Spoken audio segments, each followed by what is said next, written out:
Olá, bom dia. Meu nome é Eduardo, eu trabalho com a CIF desde 2004 e estou aqui para falar sobre a versão atualizada da CIF, publicada em 2015. E vou aproveitar para dar dicas sobre como estudar esse livro, sobre como aprender sobre a classificação internacional de funcionalidade. Eu separei então 10 pontos para que sirvam de guia para estudo desse livro. O primeiro ponto é a apresentação da nova versão. A apresentação da nova versão, ela apresenta a versão atualizada e existem comentários sobre essa nova versão na primeira página e no último anexo, na página 307.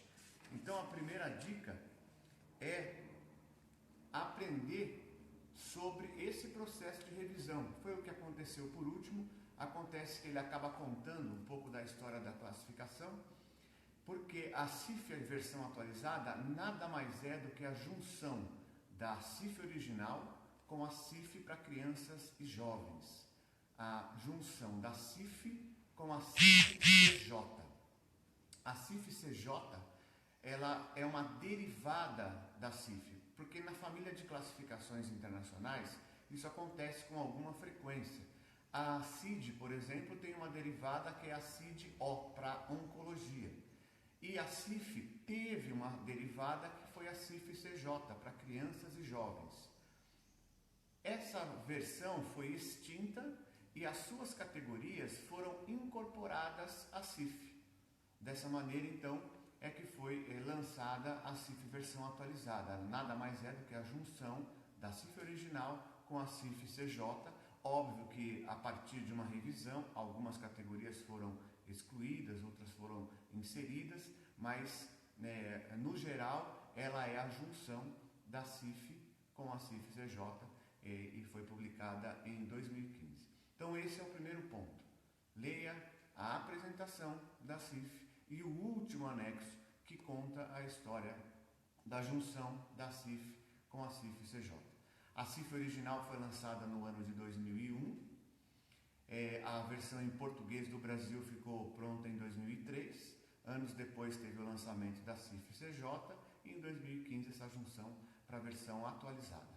O segundo ponto aqui é uma outra dica que logo em seguida você precisa ler, é a página 39 da versão atualizada. A página 39 tem a resolução da Organização Mundial da Saúde, que torna a CIF uma classificação oficial, faz com que a CIF entre para a família de classificações internacionais. Embora ela tenha sido lançada em 2001, ela foi sendo construída ao longo de muitos anos, desde a década de 70. Foram publicadas em 1980 e 1993 versões para testes. Essas versões não foram oficiais. A versão oficial foi publicada em 2001 e aqui está a resolução, que tem uma coisa importante. No número 2 a Organização Mundial da Saúde urge os países membros a utilizar a CIF em pesquisa, em vigilância e notificação. Ok? Então, a CIF é para ser usada em pesquisa, em vigilância em saúde, quer dizer, é uma ferramenta de informação em saúde, e também para notificação, como apropriado, levando em consideração as situações específicas dos países membros. Lembro a vocês todos que o Brasil é um país membro, tá? Essa aqui é a resolução 54.21. 21 era o ponto de pauta e 54 se refere à 54ª Assembleia da Organização Mundial da Saúde, foi em Madrid. Então, a CIF se tornou naquele momento uma classificação pertencente à família de classificações internacionais. E ela não tem qualquer lugar nessa família. Ela é uma classificação de referência. Ela não é uma derivada, ela não é secundária. Ela é uma classificação de referência, assim como a CID também é uma classificação de referência, ok? Bom, depois de ler a página 39, a recomendação é ir até o anexo 7, na página 285. Eu estou falando as páginas para que vocês anotem e tenham aí um guia para estudo da classificação. Essa é uma maneira fácil de entender né, não ler exatamente na sequência que as coisas aparecem, mas eu estou selecionando alguns pontos importantes. Na página 285 nós temos o resumo do processo de revisão, é o anexo 7. Nessa página você vai conhecer toda essa história desde a década de 70 até a publicação da CIF oficialmente e quando ela se tornou a parte da família de classificações internacionais, ok? Então esse é o segundo ponto, conheça a história da classificação, é importante para o aprendizado. O terceiro ponto é entender que a CIF é uma classificação universal. Então, o terceiro é ler a página 20. Na página 20, nós temos o seguinte: muitas pessoas consideram erroneamente que a CIF se refere unicamente a pessoas com incapacidades. Na verdade, ela se aplica a todas as pessoas. Por que eu estou frisando isso? Porque é natural que as pessoas queiram identificar com a CIF os problemas que as pessoas têm, ou acreditarem que a CIF serve para classificar a situação de pessoas que já estão com problemas de saúde. Na verdade, a CIF se aplica a todas as pessoas. Significa que uma pessoa completamente saudável pode ter a sua classificação, a sua situação classificada pela CIF, ok? Se você tem, por exemplo, um posto de trabalho, se você é um empregador e você tem um posto de trabalho, você pode identificar com a CIF quais são as características necessárias para executar o trabalho naquele posto. Ou seja, quais são as funções e estruturas que devem estar preservadas e quais são as atividades que a pessoa não pode ter dificuldade de fazer para que ela esteja naquele posto. O interessante é que o foco, ele sai do problema.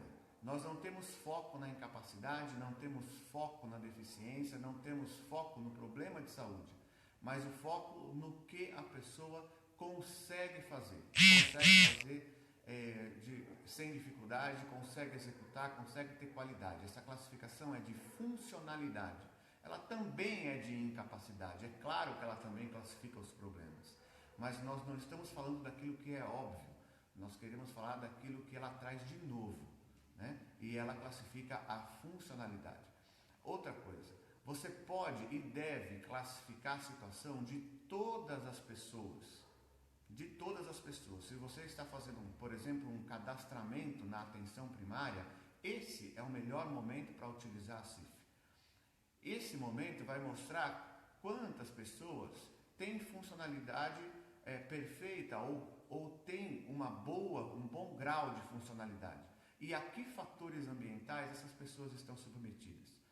Por que você pode querer saber disso? Porque você também pode levar essa situação para outros locais onde aqueles fatores ambientais não existem. Eu vou dar um exemplo. Eu posso pegar uma cidade que tenha transporte público adaptado e acessível, e isso faz com que as pessoas daquela cidade tenham mais funcionalidade ou faz com que diminua as dificuldades de utilizar o transporte público.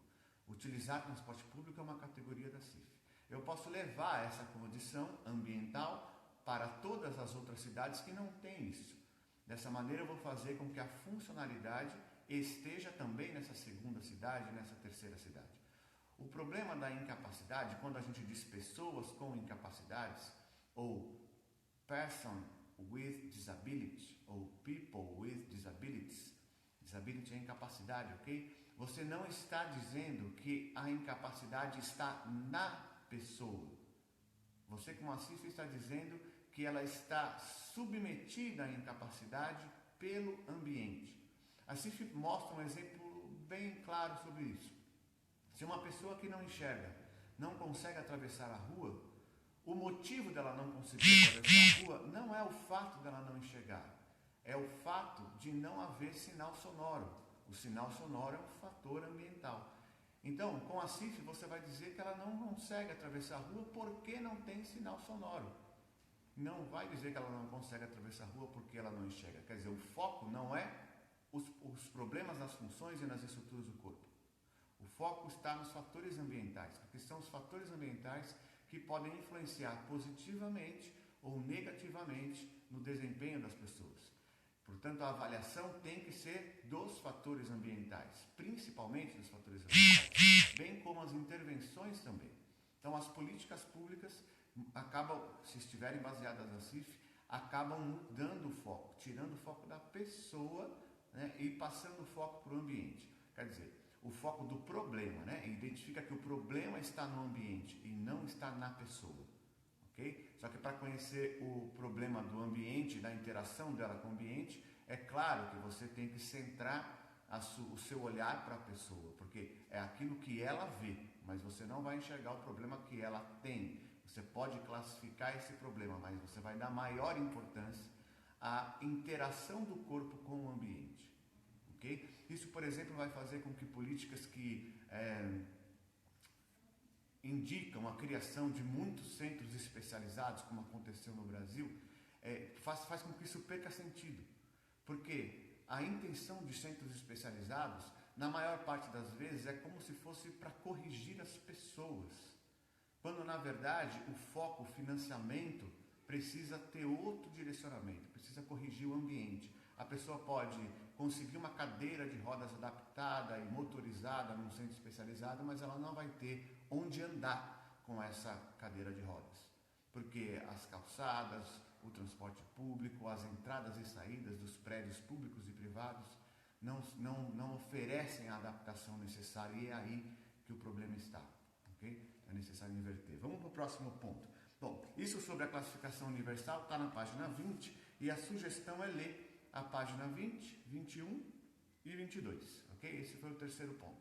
O quarto, vamos falar sobre o modelo. Aí está na página 32. Então, a próxima leitura é da página 32 até a página 34. A CIF, ela apresentou um modelo que é chamado modelo biopsicossocial e espiritual. Esse modelo nada mais é do que estudar ou apresentar a relação que existe entre as diferentes dimensões da vida humana. Então, eu estou falando de uma dimensão biológica, organizada pelas funções, pelo estado fisiológico e anatômico de alguém, relacionando com a dimensão social, com a dimensão pessoal, com a dimensão patológica, com a dimensão ambiental. Então, são 6 componentes que estão aqui. Condição de saúde, que na CIF Health Condition significa problema de saúde, ok? Traduzindo do inglês. Relacionado com as funções e estruturas do corpo, com as atividades, com a participação social, com os fatores pessoais. Fatores pessoais são etnia, idade, profissão, etc. Com os fatores ambientais. Isso precisa ser muito estudado. O fator ambiental não é só físico, né? O fator ambiental é a tecnologia, por exemplo, um óculos é um facilitador ambiental, assim como a bengala também é, um aparelho auditivo também é. O clima, a temperatura, a umidade relativa do ar também são fatores ambientais. Apoio e relacionamentos, o ambiente atitudinal, né? Racismo, preconceito, essas coisas todas são fatores ambientais, nesse caso aí, fatores negativos. E também serviços, sistemas e políticas de transporte, de educação, de segurança pública, de previdência social. Esses todos são os fatores ambientais. Daí você entende a abrangência da CIF. A CIF é para uso multiprofissional e ela não quer criar apenas uma inter-relação. E nem as pessoas falam sobre transdisciplinaridade. A CIF ainda é mais que isso. A CIF tem a intenção de criar dependência entre os profissionais, e não só entre profissionais de saúde, porque se as políticas públicas devem ser intersetoriais para garantir a funcionalidade, a comunicação e a dependência também é intersetorial. Então eu falo de profissionais da saúde, com profissionais da área social, com profissionais da área da educação, com profissionais da área da arquitetura, com profissionais da área legal. Então, de qualquer forma, a intenção da CIF é criar essa dependência para estudar, avaliar, diagnosticar e garantir a funcionalidade das pessoas. Não estou me referindo à recuperação da funcionalidade. Também é isso, mas é mais que isso. Não estou só me referindo à prevenção da incapacidade. Também é isso, mas é mais que isso. O que nós estamos falando é de proteção da funcionalidade, é de promoção da funcionalidade, é tentar manter ao máximo as pessoas funcionando e funcionando bem. Bom, falar sobre o modelo, o ideal é você entender a estrutura do livro. E aí vá para a página 256, vá anotando por favor, esse aí é o passo 5, página 256. Página 256 nada mais é do que um esquema que apresenta a divisão do livro, né? Então a CIF ela trata sobre funcionalidade e trata sobre os fatores ambientais. Em funcionalidade nós temos funções do corpo, estruturas do corpo, atividade e participação, e os fatores ambientais em separado. Aqueles fatores pessoais aos quais eu me referi não são classificados. Você não vai transformar etnia em código, você não vai transformar idade em código, você não vai transformar profissão em código, você vai considerar isso no modelo. As condições de saúde, as doenças, as enfermidades também não estão na CIF, estão na CID. Tá? Você também, obviamente, vai considerar. Essas duas classificações são complementares. O que está na CIF? Funções do corpo, o estado fisiológico de alguém. Estruturas do corpo, o estado anatômico de alguém. Atividade e participação, como é a vida dessa pessoa, o que ela consegue ou não fazer, o que ela consegue fazer ou não sozinha, o que ela consegue ou não fazer em sociedade. Então, por exemplo, prática de esportes ou ir à missa, ao culto, à reunião, isso é participação social, ela faz junto com outras pessoas. E tomar banho, se vestir, cuidar da casa, são coisas que ela faz sozinha. Então a gente tem aí junto o domínio de atividade e participação na CIF. Cada parte da CIF, aí, cada componente desses é identificado por uma letra, que é a primeira letra em inglês. Estruturas do corpo é pela letra B, de body functions. Desculpa. Funções do corpo é a letra B, body functions. Estruturas do corpo é a letra S, structures. Atividade e participação, a letra D, domain. E a letra E, identification, ou fatores ambientais. Essa é a lista complementar. Ok? Então a CIF está dividida em duas: qualidade e incapacidade, e a segunda fala sobre fatores ambientais. O que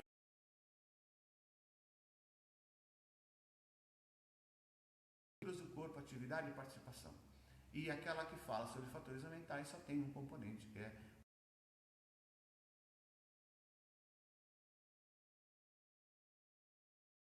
ok? Veja isso na página 256, a divisão no organograma.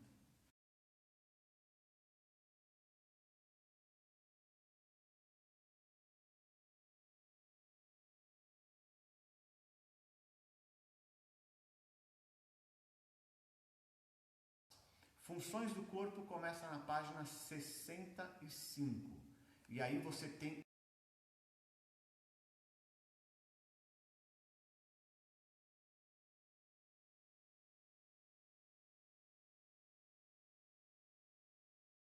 do sistema cardiovascular, respiratório e endócrino. E aí para os 5 funções digestivas.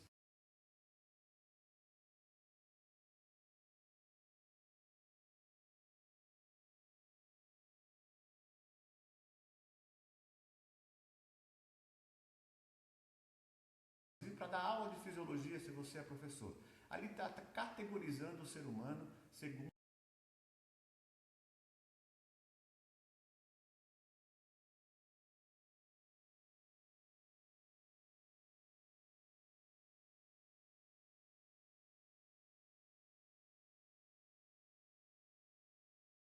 anatomia, está falando sobre as estruturas do corpo. Ok. Se um paciente tem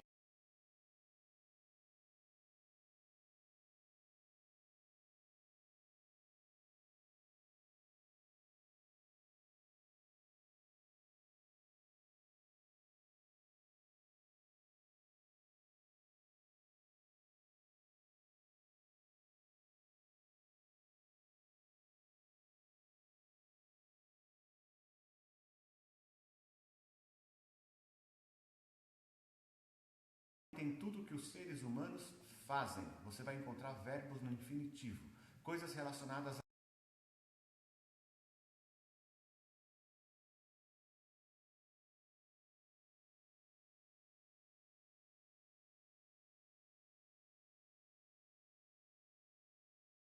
a comunicação falada, comunicação escrita, No 4, mobilidade.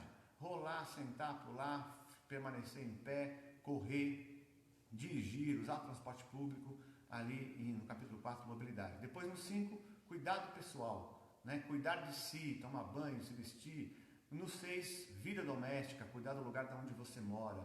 No 7, interrelações pessoais. No 8, áreas principais da vida, como trabalho, educação. E no 9, recreação e lazer. Então você tem aí um catálogo de tudo que as pessoas fazem e você vai identificar ali quais são as coisas que ela tem dificuldade e quais são as coisas que ela não tem dificuldade. Aí você fecha a funcionalidade. E depois tem ainda o componente de fatores ambientais, né? Que aí vai começar na 207, que fala de tecnologias, ambiente natural, apoio a relacionamentos, atitudes, serviços, sistemas e políticas. São 5 capítulos falando do ambiente, onde você vai identificar as coisas que ajudam e as coisas que atrapalham a vida da pessoa, ok? O passo 7 é ler depois disso o anexo 2. O anexo 2 está na página 257, logo na sequência. Aqui é o guia para codificação. O próprio livro explica como classificar. O próprio livro, ele explica como que você deve usar a CIF. Por quê? A CIF tem categorias. E essas categorias precisam ser transformadas em códigos. Como transformar uma categoria em código? Como dizer que uma pessoa tem dificuldade de andar? Como dizer que uma pessoa tem um problema na atenção, na memória? Uma pessoa não dorme bem, que ela tem alteração na pressão arterial, que ela tem uma escoliose. Como que você consegue dizer isso? Você vai transformar aquela informação que é uma categoria em um código. E aí a gente usa o que se chama qualificador. Para aprender sobre isso, leia o anexo 2 da CIF na sequência, que vai da página 257 até a 271, tá? Página 257 até a 271. Vai anotando, por favor, agora o 8. No 8, o passo 8 é o anexo que está, é o anexo 4, quer dizer, em 8º lugar, leia o anexo 4. O anexo 4, exemplos de casos. Aqui você vai entender mesmo quais são as propriedades da CIF, quais são os usos dela. Porque há problemas no corpo que não causam dificuldade na vida diária. E há dificuldades na vida diária que não estão relacionadas aos problemas no corpo. Há também pessoas que já tiveram problemas anteriores, que já estão curadas, mas aquele problema anterior causou um estigma nela, a sociedade se relaciona diferente atualmente com ela, porque no passado ela teve determinado problema. Isso também prejudica a funcionalidade dela agora no futuro, né? Agora no presente. Ou seja, atitudes negativas das outras pessoas em relação a mim podem prejudicar a minha funcionalidade, embora eu não tenha nenhum problema no corpo. Né? Essas questões são codificadas pela CIF. Esses exemplos de caso são excelentes para entender todo esse contexto. Então isso aí é o anexo 4, começa na página 277. Vamos em frente, temos mais 2 passos, e aí eu recomendo mais 2 anexos. Os anexos da CIF são muito ricos, o anexo 8 e o anexo 9 para você finalizar. Orientações futuras sobre a CIF, isso está no anexo 8, página 290. Eu vou ler um trecho, ó. Versões para utilização clínica. Essas versões vão depender da utilização da CIF em diferentes campos de aplicação clínica, como por exemplo, terapia ocupacional. No que se refere à codificação e à terminologia, elas serão baseadas na classificação principal e fornecerão informações detalhadas adicionais como diretrizes para avaliações